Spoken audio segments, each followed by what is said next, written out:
Hi hello friends, అందరికీ నమస్కారం. నేను మీ doctor Sai Chandra, consultant joint replacement and arthroscopy surgeon, Pulse Heart super speciality hospital, Miyapur. So ఈ వీడియోలో మనం ఫ్రోజన్ షోల్డర్ గురించి మాట్లాడుకుందామండి. నాకు ఎవ్రీ డే మినిమం 2-3 పేషెంట్స్ వస్తారు షోల్డర్ పెయిన్స్తో. సార్ నాకు ఫ్రోజన్ షోల్డర్ ఉందా అని అడుగుతారు. సో ఈ ఫ్రోజన్ షోల్డర్ అంటే ఏంటంటే, మనకి షోల్డర్ డెమో మోడల్ ఉంది కదండి, బోన్ మోడల్లో మనకి షోల్డర్ జాయింట్ చుట్టూ క్యాప్సూల్ అనేది ఉంటుంది అనమాట. సో ఏమవుతుందంటే, ముఖ్యంగా డయాబెటిక్ పేషెంట్స్లో, లేదా పార్కిన్సోనిజం పేషెంట్స్లో, లేదా ఆల్రెడీ ఇంతకుముందు పక్షవాతం వచ్చిన పేషెంట్స్లో, లేదా ఎక్కువ రోజులు బెడ్ రెస్ట్ మీద ఉన్న పేషెంట్స్లో, లేదా గుండె జబ్బులు ఉన్న పేషెంట్స్లో, వీళ్ళలో ఈ షోల్డర్ జాయింట్ అనేది టైట్ అయిపోతుంది అనమాట. క్యాప్సూల్ అనేది టైట్ అయిపోతుంది. సో వాళ్ళకి ఎలాంటి లక్షణాలు ఉంటాయంటే, చెయ్యి ఇట్లా పైకి లేపలేరు, వెనక్కి అనలేరు, భుజం మొత్తం టైట్ అవుతుంది, ఇలా అనలేరు, ఇలా మూవ్ చేయలేరు. సో ఈ షోల్డర్ జాయింట్ టైట్ అయిపోవడం వల్ల వాళ్ళకి షోల్డర్ మూమెంట్స్ అనేది ఇబ్బందిగా ఉంటుంది అనమాట. ఓకేనా? సో ఎక్స్రే చూస్తే ఎక్స్రే నార్మల్గా ఉంటుంది.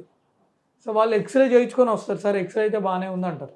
6 నెలలైనా తగ్గడం లేదు, విపరీతంగా నొప్పి వస్తుంది, రాత్రిపూట ఇంకా ఎక్కువ వస్తుంది, కుడివైపు ఎఫెక్ట్ అవుతే అసలు కుడివైపు పడుకోలేకపోతున్నారు, ఇలాంటి సిమ్టమ్స్ చెప్తారు వాళ్ళు. ఓకేనా అండి?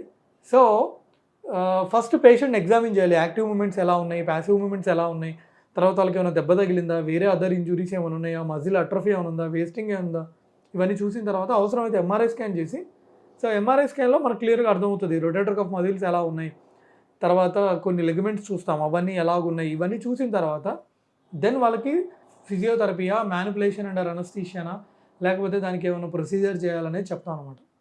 సో అన్ని ఫ్రోజన్ షోల్డర్స్ ఒకటి కాదండి. ఓకేనా? మనం పేషెంట్ని చాలా జాగ్రత్తగా ఎగ్జామిన్ చేయాలి. ప్రతి పేషెంట్కి కస్టమైజ్డ్గా ఉంటుంది అనమాట. వాళ్ళకి ఏమైనా అదర్ హెల్త్ ఇష్యూస్ ఉన్నాయా, ఇవన్నీ చూసి దాన్ని బట్టి వాళ్ళకి ట్రీట్మెంట్ అనేది చేయడం జరుగుతుంది. సో మీకు కనుక ఫ్రోజన్ షోల్డర్తో బాధపడుతున్నట్టయితే కింద నా నెంబర్ ఉంటుంది, లేదంటే మీరు నాకు మెసేజ్ కానీ కాల్ చేసినా చాలు, సరిపోతుంది. నేను చూసి దాన్ని బట్టి మీకు నేను అడ్వైస్ చేయడం జరుగుతుంది. ఇంకేమైనా డౌట్స్ ఉన్నాయంటే కింద కామెంట్స్లో తెలియజేయండి ఫ్రెండ్స్. Thank you.